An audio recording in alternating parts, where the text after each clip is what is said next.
What's going on, everyone? Welcome to our very first episode of the CardMafia podcast. I am one of two hosts, Emon Safdari. And I am Rohan Gaur. We want to thank you for tuning into our very first episode.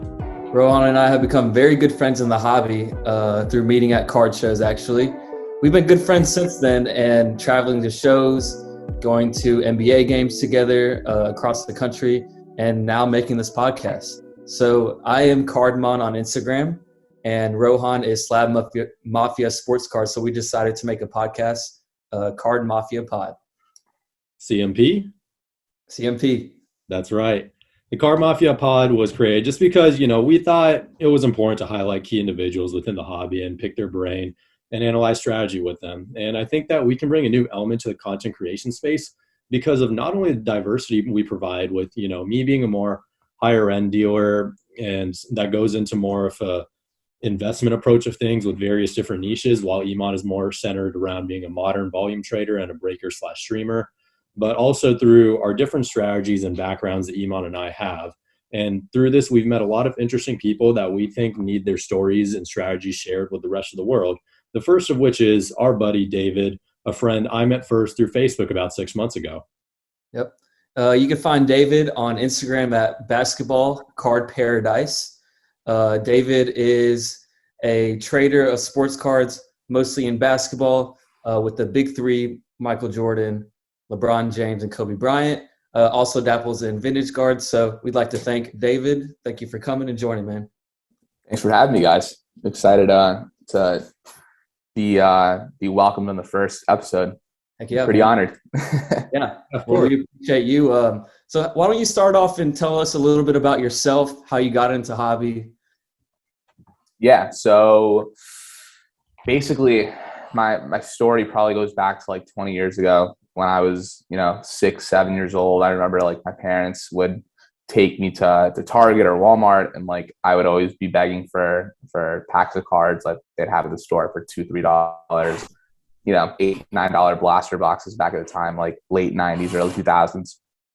So I guess like I was always really, I liked sports at a young age and would always watch, and that kind of like got me passionate about cards. So like, I was a collector. Like I never really saw it as a business, obviously when I was a little kid, but once I guess like, into my teenage years, I like started flipping like $20-$30 cards. I remember like going to the shows at 14, 15 years old, like before eBay comps were like really even a thing, at least to my knowledge. Maybe they were, I just never checked them. Right. I would go to the shows and like, what's that? Or no one did, right? Or no one did, yeah. And I would just like guess, I'd have a $20 card and I'd go up to dealers and be like, want to buy this for $30 or make a trade. And it was kind of just like, more about like the love of the card, more so than the value of anything. And then once COVID hit, or probably a little before COVID, maybe like 2017, 2018, I started getting to like slightly higher values, and then, 130 point and comps and all this became a thing. So it really became more like a side business. I had a job, I graduated college and I worked in real estate, but cards was like, a fun hobby where I was making money on the side and I was enjoying it. Then towards the latter stages of COVID, when the boom happened, I think, I saw a window of opportunity to kind of come in and make it like a full-time thing where, I kind of have my own other business on the side with real estate, but I do cards pretty much full-time as well. And there's an opportunity to kind of like parlay it into a long-term investment / doing the flips, depending on the card that I believe in long-term, or cards that I think are more short-term plays. So yeah, that's kind of what the story is. Awesome. So what would you say your entire collection is worth right now? Whoa. I love the personal question, just starting right off the bat. Like, what is your net worth? No, but I don't know. It's tough to tell. I think it fluctuates a lot, but yeah, I'd rather not throw that number out. Sorry to. I don't know if that was a trick question or not, but it's probably somewhere in the mid six figure. I don't know. I have no idea, but it's up there. It's not bad. So how are you sourcing this inventory then? Would you be able to tell us that? Are you going through auction houses? Are you buying at shows? Scavenging through social media? Yeah, so no, that's a good question. I buy a lot at shows, so I'm probably traveling like 2 weekends a month to different shows around the country, sometimes local shows. I buy a fair amount on different auction houses like Golden and PWCC. Sometimes eBay, not as much.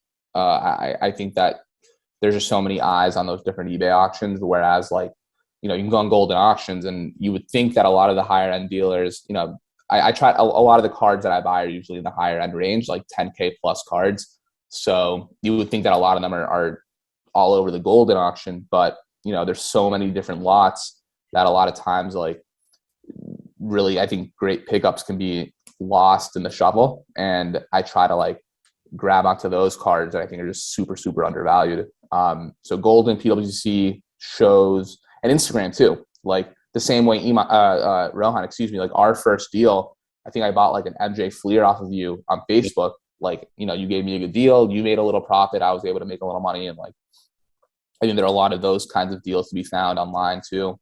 I would say those are the ones I primarily do, but like depending on the time of year or just where the market's going, like I feel like there are times where I can spend like, $150,000 on an auction one particular night. And then, you have a time where I don't buy anything on an auction house for a month because I think that there's a lot of undervalued plays at shows and I'm doing all my buying at shows. So like, it's really just a mix. Like, yeah, right now I feel like auction houses with, certain sports, I mean, basketball in particular right now, like I think there are certain players and cards that are just super, super grossly undervalued. So I'm buying a lot of basketball on auction houses, whereas like at shows, I'm looking more for football plays, right? I think that those are, a lot of times very good deals on like young quarterback prospects, where a lot of the high end guys who really know what they're doing that are very knowledgeable about that market are like looking for them at auction houses. But then at small shows, a lot of them are going under the radar. So that's, I try to think about it like that as well. I like a lot of what you said there. One thing that I think that is really cool right now is that we have a market that's centered more around collectors and long-term investors as opposed to the flipper market that we saw closer to the summer and early fall of 2021, which I think is about as healthy of a market that you can get right now.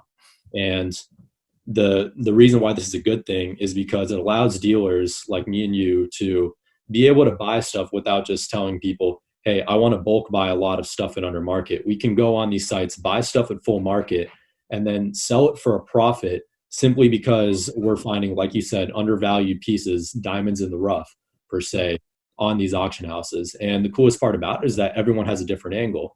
Like for you, you like Golden, you like PWCC the most, and I'm a huge fan of these PWCC weekly auctions for the same reason as you, just sheer convenience. But I actually find a lot of luck on eBay and alt more than anything.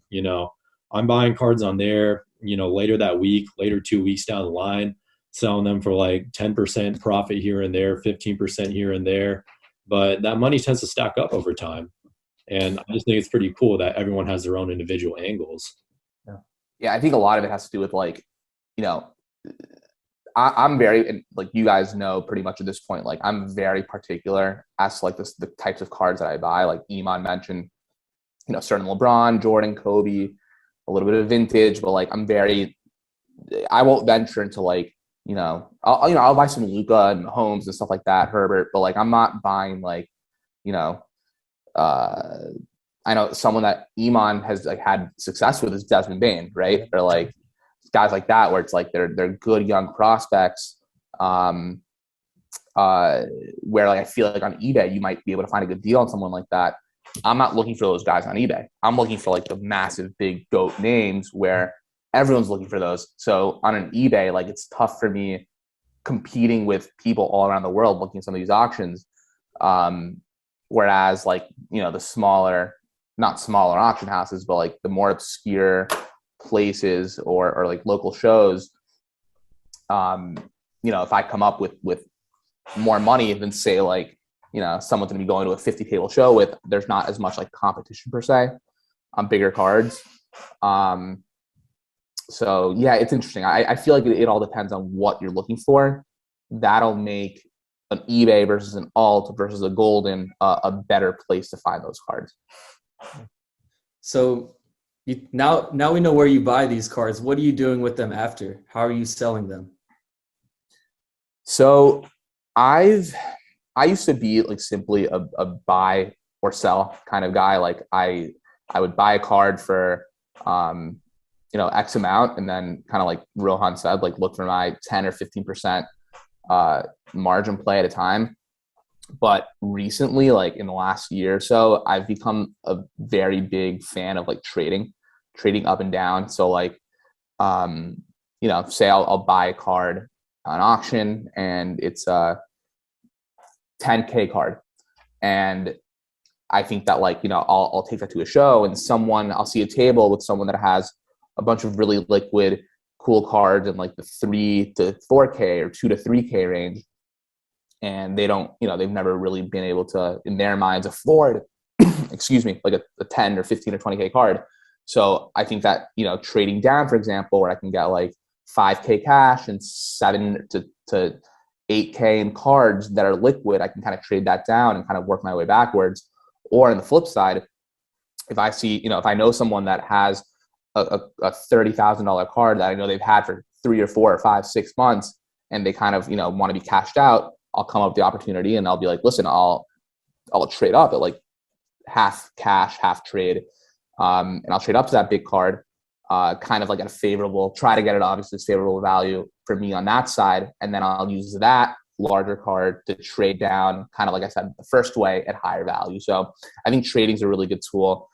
If you have patience. A lot of people want to be cashed out quickly and will kind of like take less of a margin in order to do that. But if you have patience and are organized, I think trading can be a really good tool. Now, would you agree with me in saying that it's harder to take trade on the smaller cards, like the sub 4-figure cards? Harder in what sense? So like for me, I'm like you. I like trading my super higher end stuff where, like I think most recently for me, the good example of this would be I had a Giannis Immaculate RPA and I traded it for a Trout Finest Auto, and I think I got some cash too. Once I got that Trout, it kind of set me off on a little 1-2 week trade where I just bought every Trout Finest Auto I could afford and, profited on everything. But like, I like trading those big cards down to other rare big cards and then a little bit of cash because one, you're liquidating that one big card for exactly what you want. And two, gives you the opportunity to find the next play. And that's why I've always liked that. But with the smaller cards, it's always been a little bit harder for me because when you're trading those smaller cards, you're not really moving up or down. You're just moving sideways. And so it's like, now you got to, get out of your comfort zone a little bit. And so that's why I've never really liked trading those smaller cards unless it's at a show. And I feel like I'm getting a little bit of extra liquidity.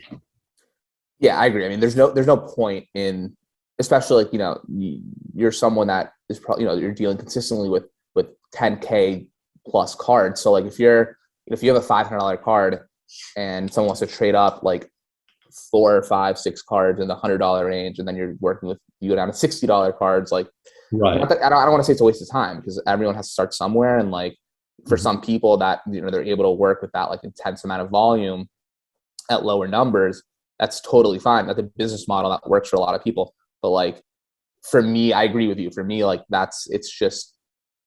it's not that it's more complicated, but I think it's more efficient to work with less quantity and higher numerical values.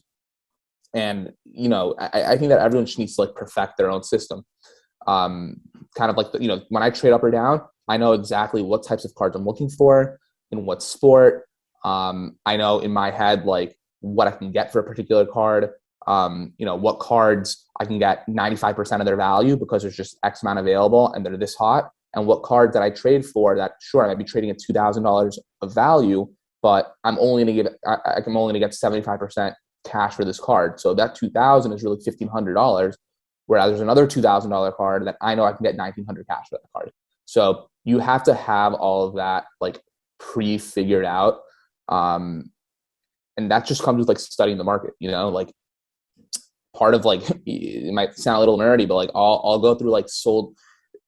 Now I'm doing this really full time, and it's obviously going to take losses on cards here and there, but in order to like really try to be at like 19 out of 20 plays are profit, I go through cards that I familiarize myself with, like the LeBron market or the Jordan market. I'm constantly on eBay going through sold listings or 130 point. I go on alt. I check different things because when I'm at a show and I'm making these deals, and sometimes like, obviously you're going to go on alt and check the values of a particular card you're looking at. But it's not just that card. It's the entire market for that player. And you want to know in your head, like, where do you want to be at so that when you make one of these trades up or down, like, kind of like what you're going to get cash for that card and what percentage. You touched on, alt and how it just focuses on one specific card. So don't get me wrong. I love using alt, and I probably use alt to price stuff more than probably any other application out there. But I do think that, there's a lot of times where I've gotten burnt on a card because I was just looking at that card's market. And like, for example, let's just say I was looking at a John Morant red prism, right? And so the last red prism, let's just say it sold for like 5K, right? Yeah. But little did I know that the last blue sold for 3K. And so let's say I cash some dude out on his red, and I'm like, okay, cool, I'll give you 4,500. And then I find out that a blue, which is lower numbered and traditionally is more popular, goes for 3K. It's like, okay, well, I just lost minimum $2,500 there. And I wouldn't have been able to see that if I hadn't, looked at other cards within the market. And so, especially if that, if that in that example, if the red sold a month ago and there were no other sales in any grades in the last month, so you're going by that, but then the blue sold 4 days ago for less, it's like you really need to make sure, it shows split second. You might not be thinking to yourself, let me check other variations or other cards. Yeah. You don't have time to, but I think that like if you go in, that comp was paid for, because on a lot of these applications, and I've talked to people on their team, they're trying to get better at that, and they're removing outlier sales, removing sales that are confirmed, not paid for. Yeah. But you can only be so accurate. You always got to double check, do your due diligence, especially when you're dealing with a 4-figure card. And I hate when people are coming up to me like, look at the alt value, it's this, and it's like, that doesn't mean anything to me.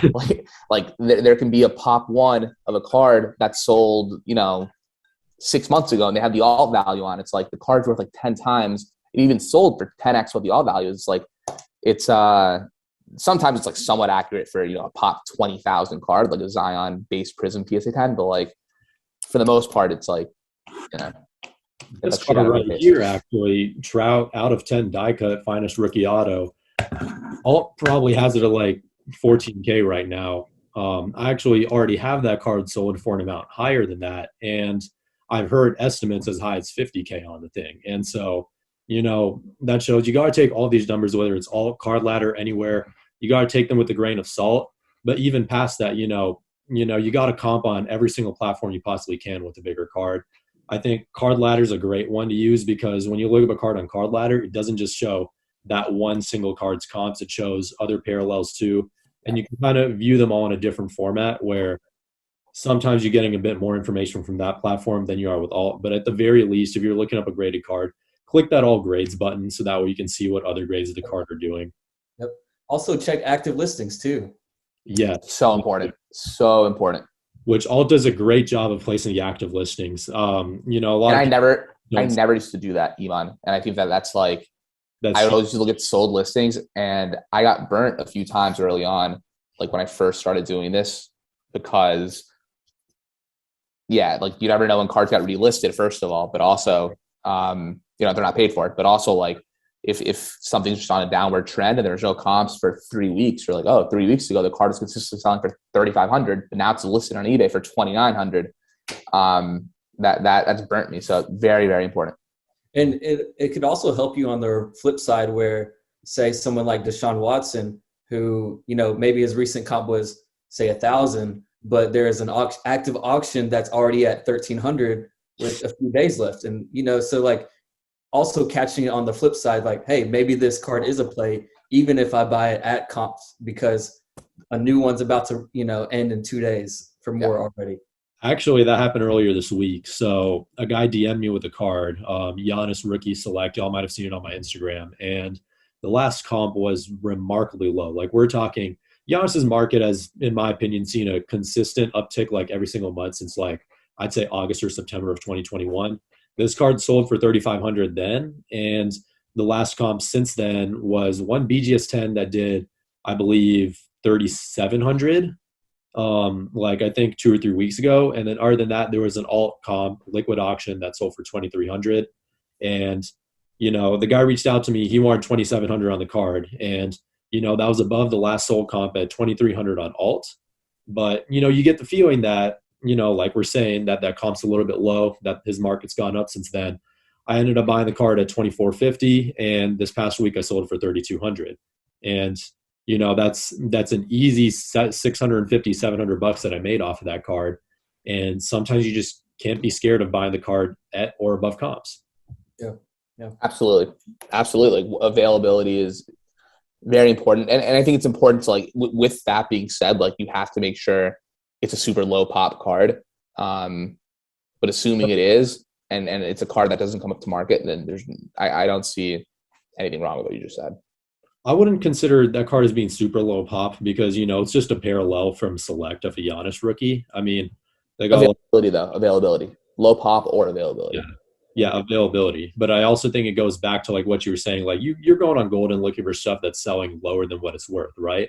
Yeah. It's the same way, that card sold for lower than what it was worth on alt and probably did the same on eBay as well. And then I found the right collector that was looking for that card, and then they were willing to pay what I told them that I believed it was worth. And that's where it worked out. Yeah. Now, I feel like you just said something that is important and maybe connects back to David, is like finding the right buyer.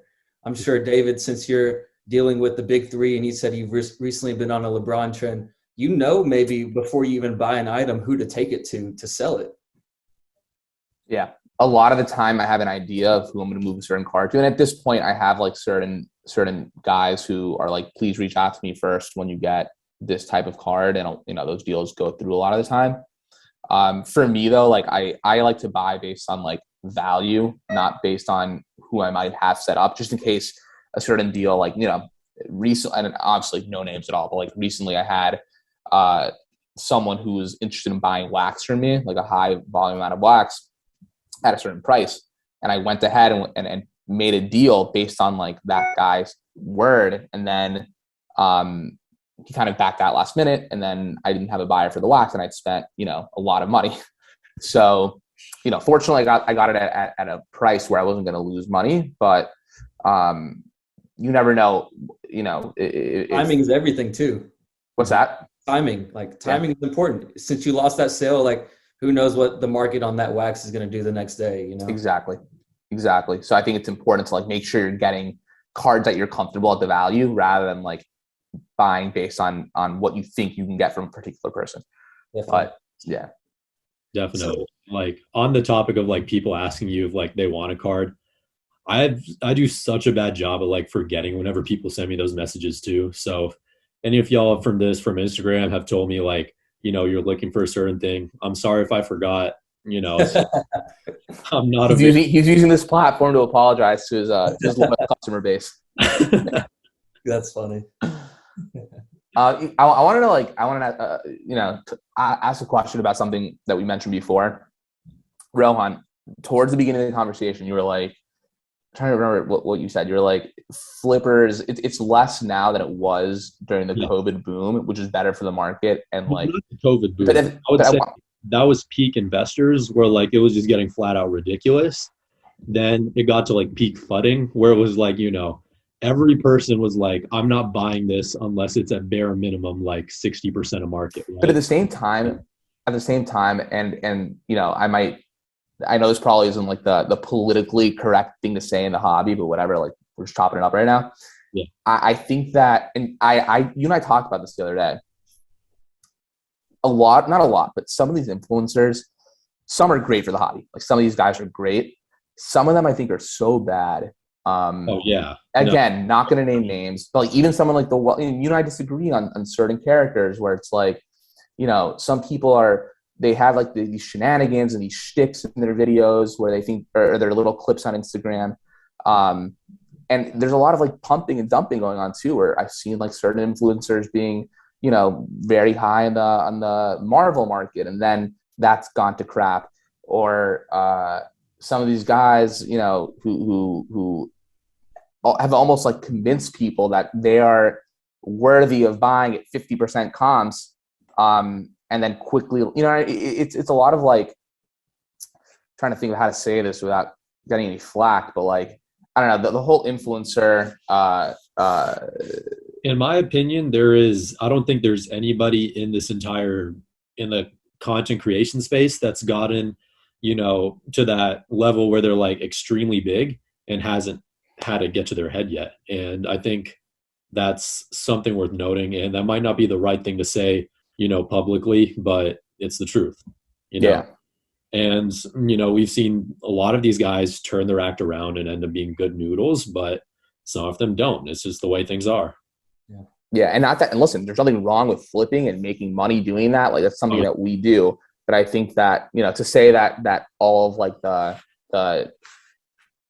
people that were strictly investors that came into the market and quickly ran out of the market, that's like not over yet. I think that there's still a lot of that going on. And that's a big part of the reason that the market, I think, is still kind of on a downtrend for the majority of cards. And agreed. I don't know. We'll see. A lot of these people, time will tell what'll happen. That up. So, two things that I'd like to dive into there. One, the fact that, there's a lot of flippers that are, thinking that they're like owed to buy something at 50% of comps.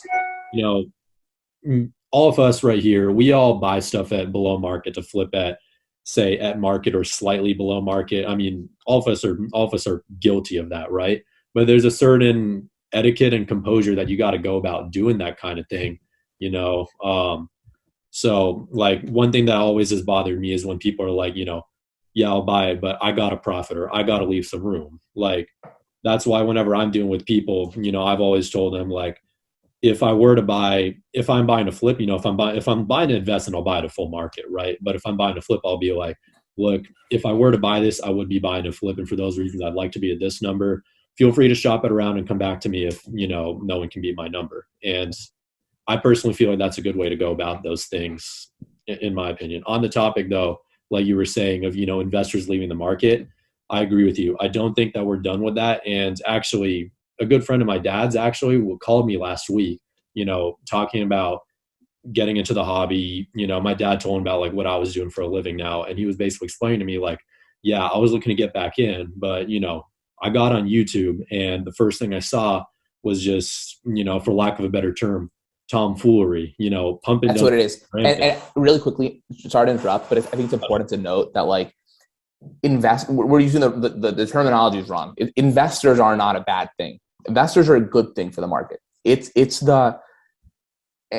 I know we're kind of like, it's two separate issues, investors and influencers. I think it's the influencers that are, like I'll tell you, one of my favorite influencers, Card Collector 2.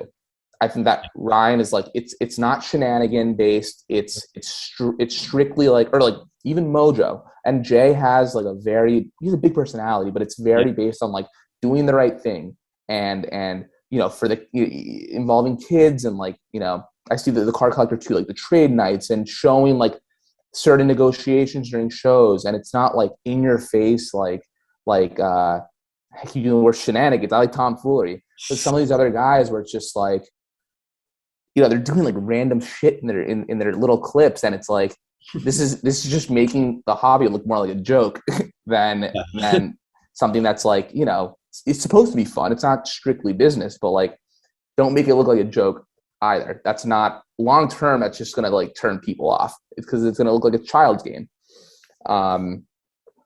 So I think that there's good space. So, and I actually had a talk with, some pretty prominent names in the hobby about this, especially because, this is our first episode. I wanted to make sure I wasn't going to say anything that like hurt the hobby in any way.